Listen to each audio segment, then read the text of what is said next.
الحمد لله نحمده ونستعينه ونستغفره ونؤمن به ونتوكل عليه ونعوذ بالله من شرور أنفسنا ومن سيئات أعمالنا من يهده الله فلا مضل له ومن يضلل فلا هادي له ونشهد أن لا إله إلا الله وحده لا شريك له ونشهد أن سيدنا وسندنا ونبينا ومولانا محمدا عبده ورسوله صلى الله تعالى عليه وعلى آله وأصحابه أجمعين أما بعد فأعوذ بالله من الشيطان الرجيم بسم الله الرحمن الرحيم منها أربعة حرم ذلك الدين القيم فلا تظلموا فيهن أنفسكم وقال رسول الله صلى الله عليه وسلم اللهم بارك ترتیب کے ساتھ کتنے عرصے سے چل رہا ہے اور کتنے عرصے تک چلے گا یہ صرف اللہ کے علم میں. اس لیے جب حجۃ الوداع کے موقع پر آپ علیہ الصلاۃ والسلام نے خطبہ ارشاد فرمایا تو پہلا جملہ آپ نے یہ ذکر کیا ان الزمان قد استدار كهيئته يوم خلق السماوات والارض، کہ بے شک زمانہ اسی ترتیب پہ چکر لگا رہا ہے جس دن سے اللہ نے آسمانوں اور زمین کو پیدا کیا، اسی ترتیب پر یہ زمانہ چل رہا ہے. پھر آپ علیہ الصلاۃ والسلام نے فرمایا کہ اللہ پاک نے ہر سال میں 12 مہینے وہ طے فرما دیے، وہ طے کر دیے، اور پھر اس امت کے لیے کچھ خاص احکامات طے ہوئے کہ ان 12 مہینوں میں 4 مہینے ایسے تھے جو کہ حرمت والے تھے. ان 4 مہینوں کا حرمت والا ہونا یہ زمانہ اسلام سے بھی پہلے سے چلتا ہوا آ رہا تھا کہ وہ 4 مہینوں کا خاص طور پہ احترام کرتے تھے، اور ان 4 مہینوں میں سے ایک مہینہ وہ رجب کا بھی ہے جو ابھی 1 دن کے وقفے سے شروع ہونے والا ہے. وہ رجب کا مہینہ جو ہے وہ بھی اشہر حرم کے اندر شامل ہے، وہ اس کے اندر داخل ہے. اور ایک خصوصیت یہ بھی ہے کہ ان 4 مہینوں میں یہ رجب کا مہینہ وہ مہینہ ہے جو الگ سے ہے، باقی 3 مہینے ایک ساتھ ہیں، ذوالقعدہ، ذوالحجہ اور محرم. وہ 3 اسلامی مہینے پے در پہ ایک ترتیب کے ساتھ آتے ہیں، لیکن یہ جو چوتھا مہینہ ہے یہ ان کے ساتھ جڑا ہوا نہیں، یہ الگ سے درمیان میں آتا ہے، جو اسلامی سال کا 7واں مہینہ. اور اس مہینے سے متعلق طرح طرح کی باتیں جاہلیت کے زمانے میں بھی رائج تھیں، موجود تھیں، اور آپ حیران ہوں گے کہ اس مہینے کے ساتھ بہت سارے الفاظ کو جوڑا جاتا تھا. یعنی لفظ رجب ہے تو لفظ رجب الاسم کہتے تھے، رجب مضر کہتے تھے، رجبیہ کہتے تھے اس کو، رجب اغر کہتے تھے اس کو، بہت سارے نام، اور ہر نام کے پیچھے کوئی نہ کوئی علت تھی، سبب موجود تھا اس کا کہ بھئی ایسا ہے تو کیوں ہے. تو عرب کے یہاں ایک طریقہ تھا کہ جب رجب کا مہینہ آتا تو وہ لوگ کیا کرتے، ایک خاص جانور کو جو ان کے ہاں پلا ہوا ہوتا تھا عام طور پہ گھروں میں، وہ اس جانور کو ذبح کرتے تھے، قربان کرتے تھے. اور یہ جو رجب کے مہینے میں جانور ذبح ہوتا تھا اس عمل کو کہتے تھے عتیرہ. کیا کہتے تھے؟ عتیرہ. عین تا یا را اور گول ہا. عتیرہ. عتیرہ اس کو کہا جاتا تھا جس میں وہ اپنے جانوروں کو ذبح کرتے تھے.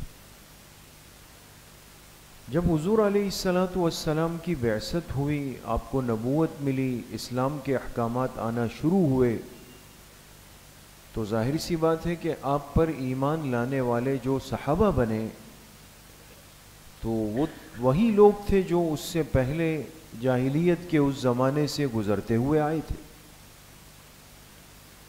تو ایک صحابی آئے آپ علیہ الصلاۃ والسلام کی خدمت میں اور آپ سے پوچھا کہ اللہ کے رسول صلی اللہ علیہ وسلم، میرے گھر جو جانور ہے کیا میں اس کو عتیرہ کروں گا؟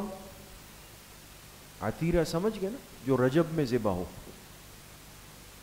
تو آپ علیہ الصلاۃ والسلام نے فرمایا کہ نہیں، میں جو دین لے کر آیا ہوں اس میں عتیرہ کا کوئی تصور نہیں ہے. کیوں؟ اس لیے کہ اس امت کو جو آپ کی برکت سے قربانی کا عمل ملا وہ کون سے مہینے میں؟ ذوالحجہ میں، وہ رجب میں نہیں. تو آپ نے فرمایا ہمارے لیے عتیرہ نہیں ہے.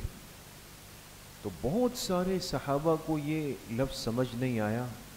آپ نے فرمایا عتیرہ وہی ہے جو رجبیہ ہے، یعنی جو رجب کے مہینے میں مشرکین جانور ذبح کرتے تھے. اس سائل کا سوال اس جانور کے بارے میں ہے، اور آپ نے فرمایا کہ میری لائی ہوئی شریعت میں عتیرہ اور رجبیہ کا کوئی تصور موجود نہیں. اس کو آپ نے ختم فرما دیا. لیکن یہ رجب کا مہینہ اسلام کی آمد سے پہلے بھی قابل احترام تھا. جیسے یہ بات ہمیشہ ہوتی کہ اس مہینے میں بھی ان کی جنگیں اور لڑائیاں، اختلافات، قتل و قتال، لوٹ مار، یہ سب چیزیں ختم ہو جاتی تھیں اور وہ رک جاتے تھے اس عمل سے. اور جب آپ علیہ الصلاۃ والسلام کی بعثت ہوئی تو شریعت کے بہت سارے احکامات اترے ہیں. بعض احکامات ایسے ہیں کہ جن کا تعلق کسی مخصوص مہینے سے یا کسی مخصوص عشرے سے یا کسی مخصوص دن کے ساتھ ضرور ہے. ایسا ہے، بالکل ہے. لیکن یہ انسان نہیں کر سکتا، کوئی امتی نہیں کر سکتا، بلکہ کوئی صحابی بھی نہیں کر سکتا کہ وہ اپنی طرف سے کسی مہینے یا دن یا عشرے میں کسی عمل کو خاص کر کے شروع کر دے گا. یہ نہیں کر سکتا جب تک شارع اور شریعت کی طرف سے اس کی ترتیب نہ دے دی جائے. تو رجب کا مہینہ قابل احترام تو پہلے سے تھا. جب آپ علیہ الصلاۃ والسلام کی بعثت ہوئی تو اب میرے اور آپ کے لیے سیکھنے کا مرحلہ یہ ہے کہ آیا اس رجب کے مہینے کے لیے کوئی خاص ترتیب ہے، کوئی خاص احکامات ہیں، کوئی خاص عبادت ہے، کوئی مخصوص نماز یا مخصوص روزہ یا کوئی مخصوص انفاق، کوئی مخصوص طریقہ اس مہینے کے لیے ہے یا نہیں؟ ایک تفصیلی روایت حدیث کی کتابوں کے اندر موجود ہے جو اس بات کو سمجھنے کے لیے کہ بعض چیزیں اللہ پاک کی طرف سے منتخب ہیں. تو حضرت کعب رضی اللہ عنہ کی روایت ہے، اس میں ہے کہ اللہ پاک نے پوری کائنات کے خطوں میں، ٹکڑوں میں، زمین میں ایک جگہ کو اپنے لیے سب سے محبوب کر دیا، پسند کر دیا، اور وہ بلد الحرام ہے، یعنی مکہ مکرمہ. اسی لیے وہاں کی نسبت اللہ کی طرف ہوتی ہے اور ہم اس کو بیت اللہ کہتے ہیں. اس جگہ کو، اس خطے کو اللہ نے اپنے لیے محبوب فرما دیا. پھر فرمایا کہ اللہ پاک نے تمام زمانوں پر، یعنی پورے سال کے 12 مہینوں پر نظر ڈالی تو تو ان میں سے اللہ نے 4 مہینوں کو اپنے لیے محبوب کر دیا. 4 مہینے, وہ 4 مہینے یہی اشہر حرم ہے, ذوالقعدہ, ذوالحجہ, محرم اور رجب. پھر فرمایا کہ ان 4 مہینوں میں اللہ پاک نے ایک مہینے کو اپنے لیے سب سے زیادہ محبوب کر دیا, وہ ذوالحجہ کا مہینہ. پھر ذوالحجہ کے مہینے کے دنوں میں اللہ نے سب سے زیادہ محبوب کر دیا اس مہینے کے ابتدائی 10 دن کو, جس کو ہم کہتے ہیں عشرہ ذوالحجہ. وہ 10 دن اللہ کے محبوب دن بن گئے. اس کے بعد فرمایا کہ اللہ پاک نے دن رات کے اوقات پہ نظر ڈالی, وقت, ساعات, تو ان میں سب سے زیادہ محبوب کیا اس وقت کو جس میں فرائض یعنی فرض نماز کی ادائیگی ہوتی, وہ اللہ کو سب سے زیادہ محبوب بن گئے.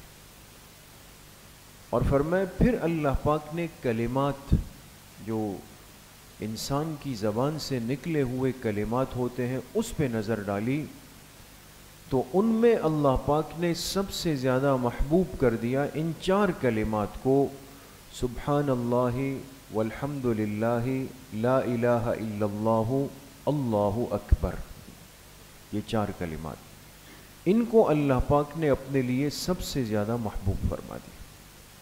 دیکھیں اس روایت سے کیا سمجھ میں آیا کہ بہت ساری چیزوں میں سے کچھ چیزیں محبوب ضرور بنائی جاتی ہیں.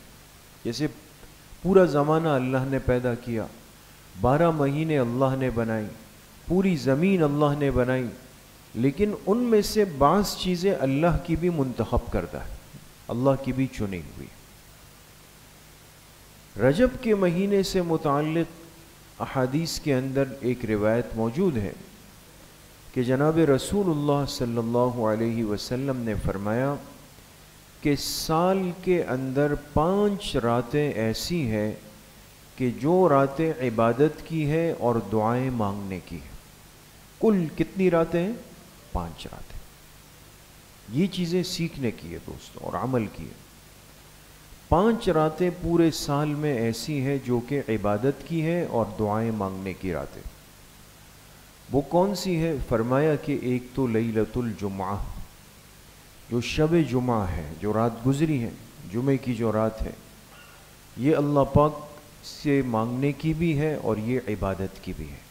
یعنی گویا کہ عام دنوں کے مقابلے میں اگر ایک شخص شب جمعہ میں اٹھتا ہے اور خوب تہجد, تلاوت, تسبیحات, دعاؤں کا اہتمام کرے گا تو گویا اس کا اجر اور زیادہ بڑھ جائے گا. یہ خاص ہے. دوسرا فرمایا کہ لیلتی العیدین, دونوں عیدوں کی رات ہے, دونوں عیدوں کی, یعنی عید الفطر کی بھی اور عید الاضحیٰ کی بھی. تو عید الفطر کی جو رات ہوتی ہے, جسے 29 رمضان ہوگی یا 30 رمضان ہوگی, اس کو ہم لیلۃ الجائزہ بھی کہتے ہیں, آپ کو یاد ہو, تو وہ بھی عبادت اور دعاؤں کی رات ہے. اسی طرح عید الاضحیٰ کی جو رات ہوتی ہے وہ بھی عبادت اور دعاؤں کی رات ہے. چوتھی رات فرمائی کہ وہ ہے 15 شعبان کی رات, جس کو ہم کہتے ہیں لیلۃ البرات, شب برات. یہ جو رات ہوتی ہے یہ بھی عبادت کی اور اللہ پاک سے مانگنے کی رات ہے. پانچویں فرمایا کہ جو رات ہے وہ ماہ رجب کی پہلی شب ہے. جیسے اب رجب کا مہینہ شروع ہو رہا ہے نا دوستو, آج اسلامی تاریخ کون سی ہے؟ 29 ہے. آج 29 ہے. اب یا تو آج رات کو یا کل رات کو یکم رجب ہو جائے گی. مغرب میں اندازہ ہو جاتا ہے, اعلان ہو جاتا ہے. تو یکم رجب کی جو رات ہوتی ہے, اس لیے کہ شرعی ترتیب میں رات مقدم ہوتی ہے اور دن مؤخر ہوتا ہے. تو جیسے اسلامی تاریخ کب بدل جاتی ہے؟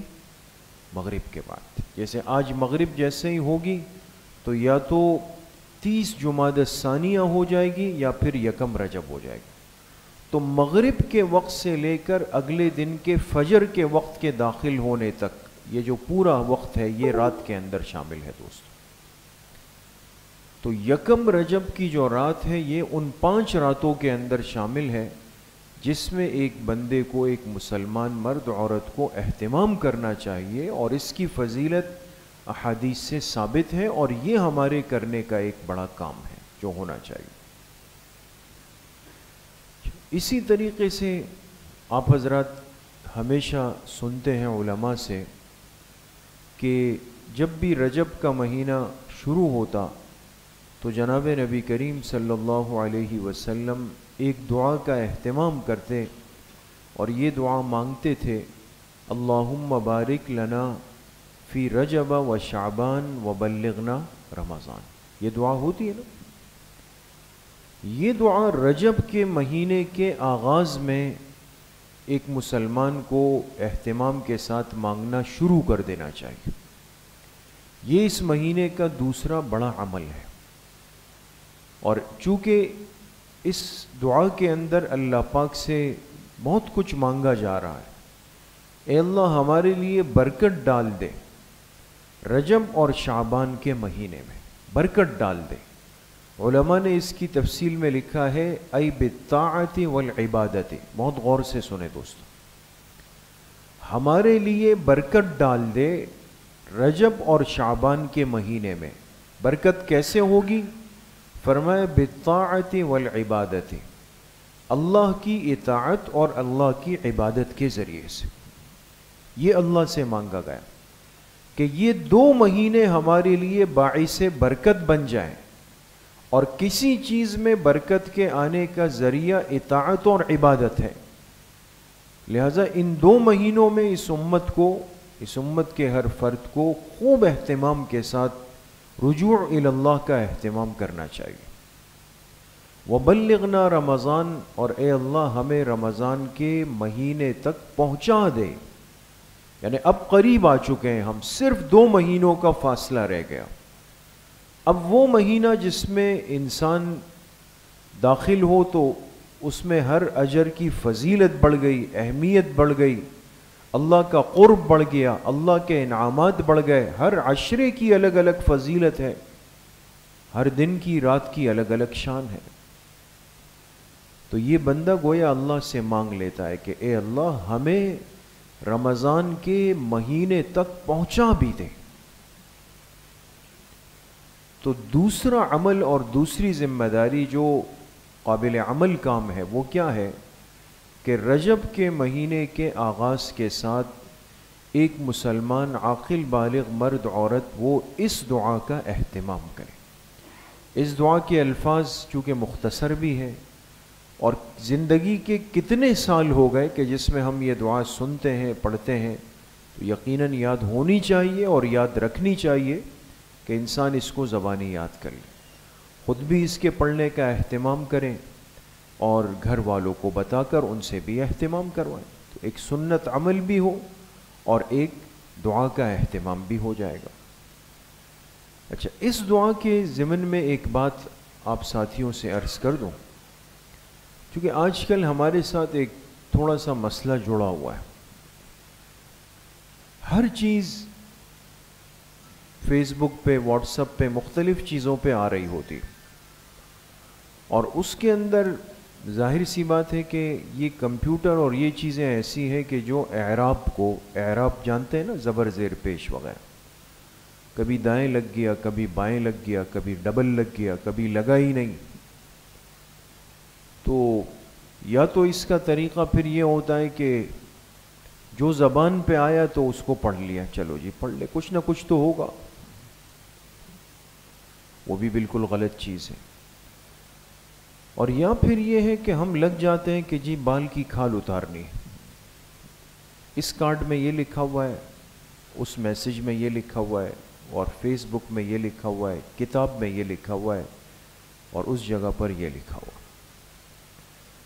ایک بات میرے عزیزوں، دوستوں، بزرگوں سمجھ لیں کہ یقیناً اعراب اور حرکات، یہ زبر زیر پیش، تنوین، 2 زبر 2 زیر 2 پیش جو بھی ہے، ان چیزوں کا عربی زبان میں بڑی اس کی اہمیت ہے. اردو زبان یا باقی جتنی زبانیں ہیں اس میں اعراب تو نہیں ہے، یا ہے؟ کسی میں بھی نہیں۔ یہ عربی واحد زبان ہے کہ جس کے اندر اعراب، حرکات پڑھے جاتے ہیں جس کے اندر، باقی کسی زبان کے اندر زبر زیر پیش وغیرہ یہ چیزیں نہیں۔ اب عربی میں ان اعراب کے دائیں بائیں ہونے سے بعض دفعہ معنی میں بہت بڑا فرق آ جاتا ہے، اتنا بڑا فرق بھی آ جاتا ہے کہ جو انسان گناہ کبیرہ میں اور بعض دفعہ خطرے میں بھی پڑ جاتا ہے۔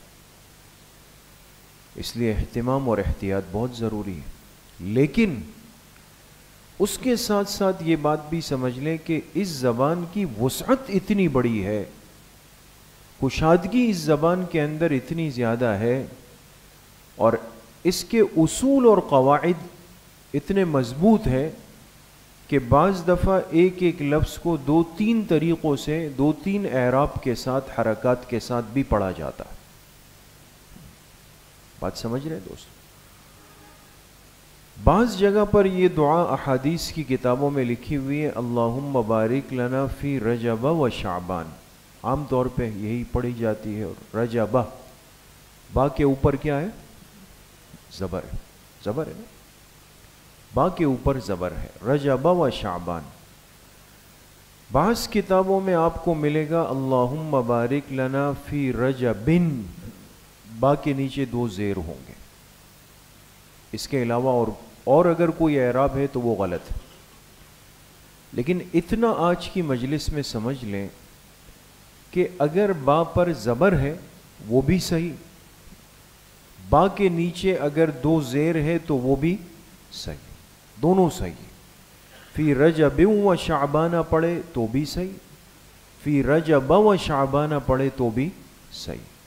لہٰذا ان دو میں سے کوئی اعراب بھی کسی کاغذ، کارڈ، واٹس ایپ پہ، کتاب میں کہیں لکھا ہوا ہے تو وہ اصول اور قاعدوں کے اعتبار سے بالکل صحیح لکھا ہوا ہے، اس لیے کہ یہ ایک نحوی قاعدہ ہے جس کو علماء طلبہ پڑھتے ہیں کہ بھئی لفظ رجب یہ منصرف ہے یا غیر منصرف ہے، یہ ان کا اپنا ایک اصول ہے۔ اگر آپ اس کو غیر منصرف پڑھتے ہیں تو رجبہ پڑھیں گے، اور اگر اس کو منصرف پڑھیں گے تو رجبن پڑھیں گے، لیکن دونوں اعراب میں نے عرض کیا کہ اس کو پڑھنا کیا ہے؟ صحیح۔ بات سمجھ میں آ گئی؟ یہ اس لیے کہ بعض ساتھی پریشان ہوتے ہیں، ان کو لگتا ہے کہ شاید یہ چیز اس طرح غلط لکھی ہوئی، دونوں صحیح ہے، انسان دونوں میں سے جس طریقے سے بھی پڑھے گا وہ صحیح ہوگا، البتہ اس کے بعد تیسرا کوئی اعراب اور طریقہ اس کے اندر پڑھنا غلط ہے۔ فی رجب و شعبانہ پڑھیں یا فی رجب و شعبانہ پڑھیں، دونوں صحیح۔ ہو گئی بات دوستوں؟ یہ بات ختم۔ اگلی بات یہ ہے کہ اس مہینے سے متعلق بعض چیزیں ایسی ہیں کہ جو ہماری اسلامی تاریخ کے ساتھ جڑی ہوئی ہے، بڑے اہم کام ہوئے ہیں اور معاملات پیش آئے ہیں۔ اس میں سب سے بڑی اہمیت والی چیز یہ ہوئی کہ جو قبلے کی تبدیلی کا حکم آیا، تحویل قبلہ جس کو کہتے ہیں، یعنی بیت المقدس کو چھوڑ کر بیت اللہ کی طرف رخ کرنے کا حکم جب اللہ کے پاک پیغمبر پر اترا تو وہ کون سے مہینے میں آیا؟ جی، رجب کے مہینے میں، یہ اس مہینے کے اندر ہوا۔ اسی طریقے سے اسلامی تاریخ کا ایک بڑا معروف غزوہ ہوا اور جس کے ساتھ جڑے ہوئے بڑے تاریخی واقعات اور احکامات ہیں، غزوہ تبوک، اور جس میں ایک چھوٹی تعداد بہت بڑی تعداد سے ٹکرا گئی اور دنیا حیرت میں پڑ گئی کہ چند ہزار کا لشکر لاکھوں رومیوں سے ٹکرایا۔ غزوہ تبوک کے اندر کامیابی ہوئی، وہ بھی رجب ہی کا مہینہ تھا۔ اور تیسری اہم بات جو مسلمان کو یاد رکھنی چاہیے کہ جناب نبی کریم صلی اللہ علیہ وسلم کی محبوب صاحبزادی حضرت فاطمہ الزہرا رضی اللہ تعالی عنہا کا نکاح حضرت علی کرم اللہ وجہہ کے ساتھ ہوا، تو اس نکاح کا مہینہ بھی کون سا تھا؟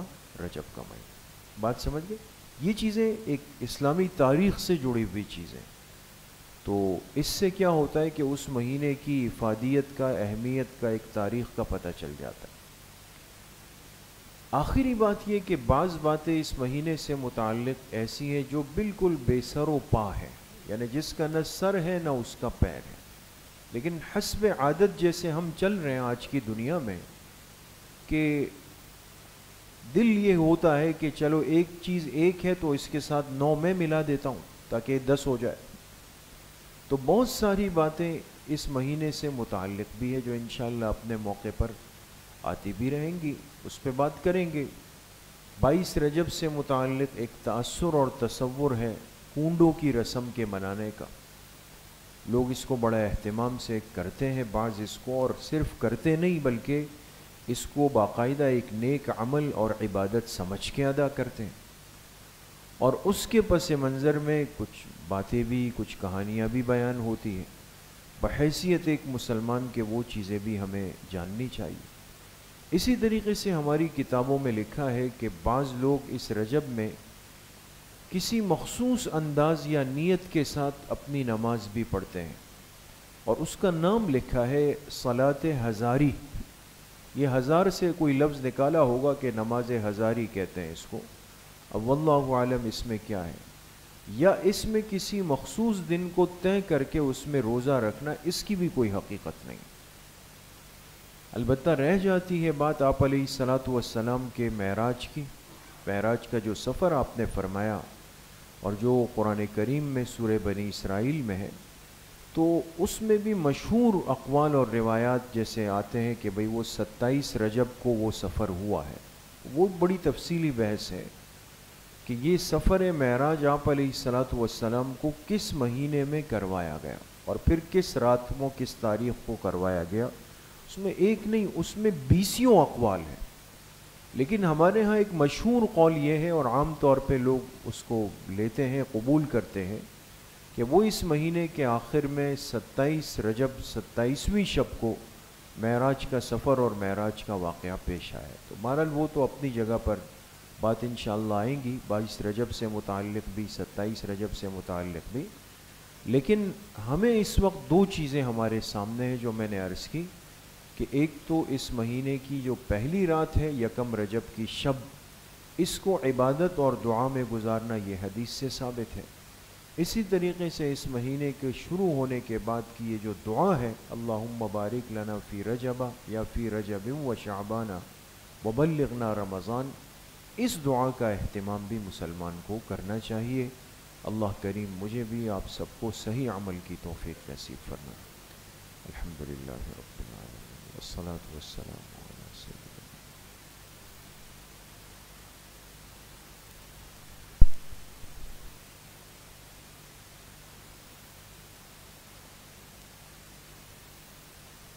وصلی اللہ وسلم علی نبینا محمد وآلہ وصحبہ اجمعین برحمتک.